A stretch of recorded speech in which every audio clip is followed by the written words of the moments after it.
만약 여러분이 적에게 포위되고 모든 상황이 위태로워진다면 어떤 것을 선택하실 건가요? 압도적인 힘? 아니면 교활하고 미묘한 전술? 섣불리 대답하지 마세요. 지금부터 들려드릴 작은 배가 일본 함대 무리 전체에서 탈출하기 위해 열대섬으로 위장한 이야기를 듣고 나면 마음이 바뀔지도 모르니까요.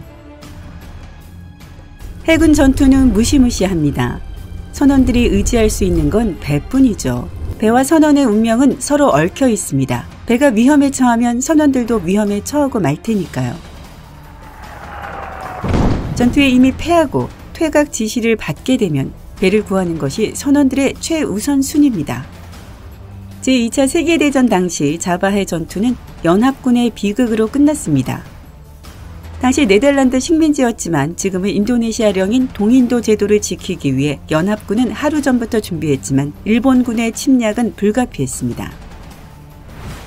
일본 함대에는 4대의 순항함과 14대의 구축함이 있는데 이는 2차 세계대전에서 가장 무시무시한 선박 중 하나였습니다. 비교해보자면 네덜란드, 호주, 미국 및 영국 해군의 연합군 함대에는 9대의 구축함만 있었고 순양함의 무기도 일본보다 적었습니다. 그리고 침략자들의 뛰어난 공중 공격력은 말할 것도 없었죠. 악명 높은 일본 공군이 하늘을 가득 메웠습니다. 자바해의 전투는 1942년 2월 27일에 시작됐습니다.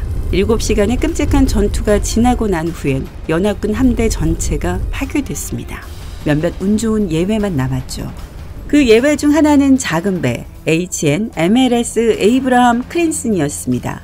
엄밀히 말하면 전투병력은 아니어서 가진 건 3인치짜리 총 한 자루와 20mm짜리 대포 2대가 다였습니다. 14척의 구축함을 상대하기엔 충분하지 않겠죠. 이 배는 동인도의 해안에서 일하는 네덜란드 소회정이었습니다. 전투의 결과가 분명해지자 에이브라함 크린스는 퇴각하라는 새로운 지시를 받았습니다. 하지만 어디로요? 일본군이 도초에 있는데요. 가장 가깝고 안전한 곳은 호주였습니다. 그래도 여전히 1609km나 떨어져 있었고 적에게 철저하게 감시당하고 있는 곳이었죠. 하지만 명령은 명령이고 100만 분의 1의 가능성이라도 있다면 잡는 게 나으니까요.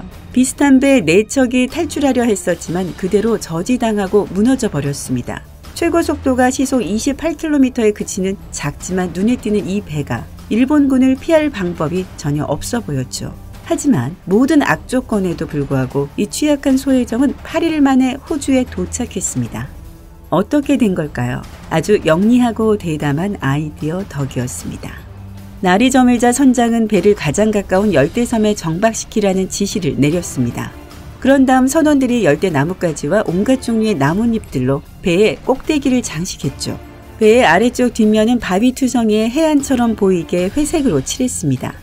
열대섬으로 단장한 배는 안전하게 항해를 계속했습니다.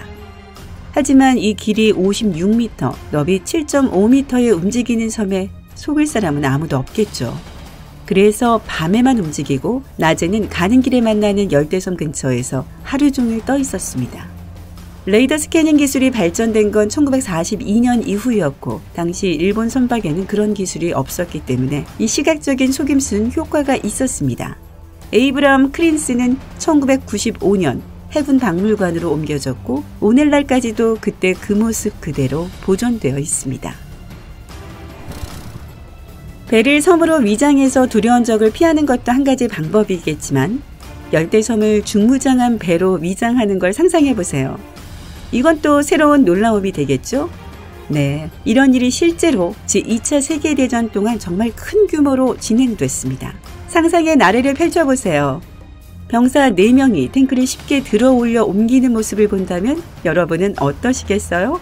실제 이런 일이 있었다는 증거로 이런 장면을 목격했다는 유럽 사람들, 특히 프랑스인들이 정말 많았습니다. 그들 중에는 심지어 미군들이 일종의 초능력을 가지고 있다고 생각한 사람들도 있죠. 진실은 훨씬 더 단순하고 그래서 더 흥미롭습니다. 이 모든 건 23번째 특수부대의 활약인데요. 그들은 모형 탱크들을 가상의 군대의 배치에 따라 이동시켰습니다. 그들을 유령부대라고 부른 데는 그만한 이유가 있었습니다. 그들의 첫 번째 주요 임무는 거대한 군대인 척하는 것이었지만 실제로는 단지 4개 부대 1100명으로 구성되어 있었습니다.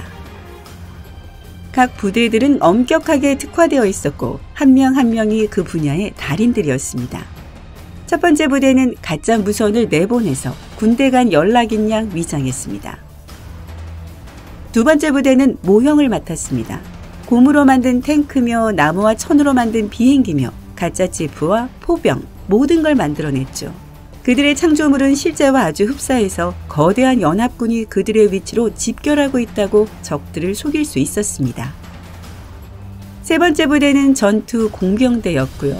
아마 마지막 부대가 가장 흥미로울 텐데요. 음향 조작 부대였습니다. 군대를 시각적으로만 닮게 만드는 걸로는 충분하지 않아 소리도 군대처럼 내야 했습니다. 음향 조작 부대가 이 모든 걸 해냈죠. 그들은 24시간 내내 다양한 음향들을 녹음했습니다. 기계 수리할 때 철커덕거리는 소리, 엔진의 굉음, 심지어 대규모 군인들이 내는 무작위 소음까지도요. 유령 부대는 22건 이상의 군사 기만 작전을 수행했습니다. 이들에 대한 이야기가 영화로 더 많이 만들어져야 한다고 생각하는 건 저뿐인가요? 영화 이야기가 나와서 말인데요. 헐리우드의 새 블록버스터 영화 중 제이윅 작전에 관한 게 있던가요? 그 작전도 정말 대단했는데 말이죠. 다시 호주로 돌아가서 일본 함대에 반격을 가한 연합군 이야기를 해보죠. 겨우 14명이서요. 심지어 그중 6명만이 육군 장교였고 나머지 8명은 그냥 선원들이었습니다. 일본 선박 6척을 침몰시키는 동안 어떤 화력도 쓰지 않았죠. 정말이에요. 이 급습은 속임수를 알맞게 조합해 치밀하게 계획했기 때문에 가능했습니다.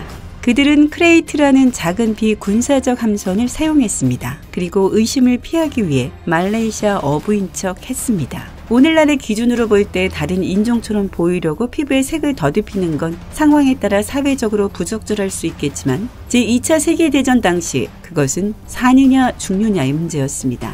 그리고 크레이트에 승선한 용감하고 기발한 사람들이 한 일이 이게 다가 아니라는 걸 잊으면 안 되겠죠. 그들은 배 밖으로 던져서 버리는 쓰레기까지 신경 썼습니다.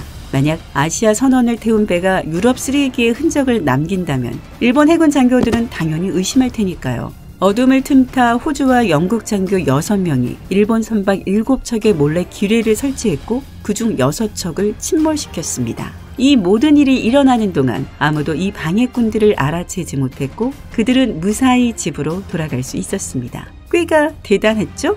여러분은 어떤 이야기가 가장 흥미로웠나요? 댓글로 알려주세요. 이 비디오를 보고 새로 알게 된 사실이 있다면 좋아요를 누르고 친구들과 공유해주세요. 여기 인생의 밝은 면에 머무를 수 있는 멋진 비디오들이 훨씬 많으니까요.